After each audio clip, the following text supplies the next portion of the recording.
जय श्री राम मित्रों, कैसे हैं आप।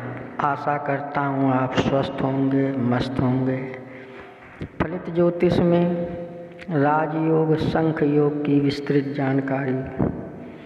यदि नवम और दशम भवन के स्वामी दोनों संयुक्त होकर किसी शुभ भाव में एक साथ बैठें तो राजयोग होता है।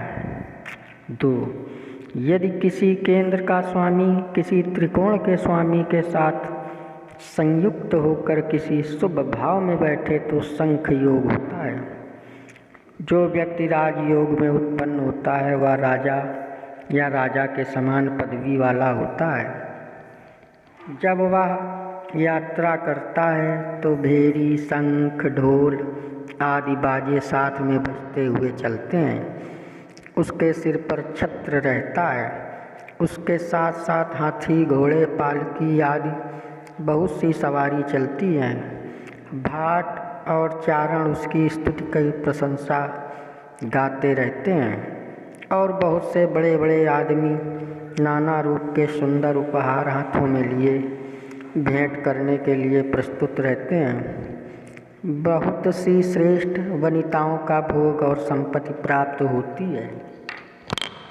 यदि सूर्य आदि 7 ग्रह 7 पृथक पृथक राशियों में हो तो वल्लकी योग होता है।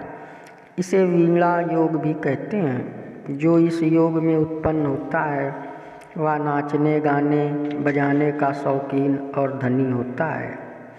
2. यदि 7 ग्रह कुल 6 राशियों में हों, चाहे किसी भी क्रम से, तो दाम योग होता है। जो इस योग में उत्पन्न होता है वह राजा के समान दूसरों का उपकार करने वाला और स्वयं त्यागी होता है। 3. यदि 7 ग्रह केवल 5 राशियों में हो तो पास योग होता है। इस योग में उत्पन्न भोगी धनी, सुशील और बंधुयुक्त होता है। 4.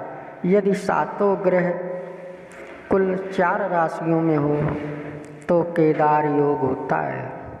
इस योग वाले व्यक्ति को खेत, खेती और लक्ष्मी का शुभ योग होता है। यदि कुल ग्रह 3 राशियों में हो तो शूल योग होता है। इस योग वाला व्यक्ति हिंसक प्रवृत्ति का, क्रोधी और दरिद्र होता है। 6. यदि सूर्य आदि 7 ग्रह केवल 2 राशियों में हों तो युग योग होता है। इस योग में उत्पन्न होने वाले व्यक्ति पाखंडी और धनहीन होते हैं। यदि सूर्य आदि 7 ग्रह एक ही राशि में हो तो गोल योग होता है। जो गोल योग में उत्पन्न हो वह आलसी, अल्पायु, दरिद्री, पापी, म्लेच्छों की संगति में रहने वाला ऐसा व्यक्ति शिल्प कार्य में भी निपुण नहीं होता। 1. यदि चंद्रमा से 6ठे, 7वें, 8वें शुभ ग्रह हो तो अधियोग होता है। 2. यदि लग्न से 6ठे, 7वें, 8वें शुभ ग्रह हो तो भी अधियोग होता है। यदि यह तीनों पूर्ण बली हों अर्थात बुध, बृहस्पति, शुक्र तीनों पूर्ण बली हो तो अधियोग में उत्पन्न मनुष्य भूपति होता है। यदि तीनों मध्य बली हो तो जातक मंत्री होता है।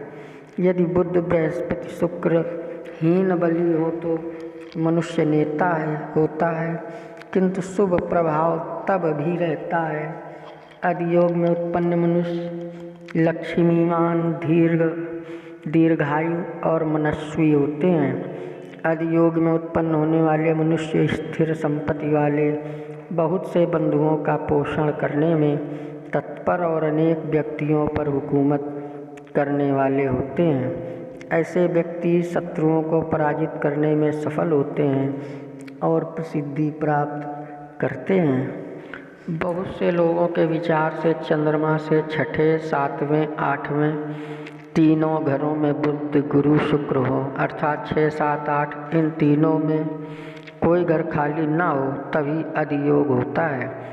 किंतु ऐसा नहीं है, क्योंकि श्रुति कीर्ति का वाक्य है कि व्यास तथा अन्य प्राचीन ज्योतिषियों के अनुसार चाहे 6, 7, 8 इन तीनों घरों में कोई खाली भी हो, यदि बुध, बृहस्पति, शुक्र एक साथ या अलग अलग या दो एक साथ एक अलग किसी भी प्रकार से स्थित हो तो अधियोग होता है।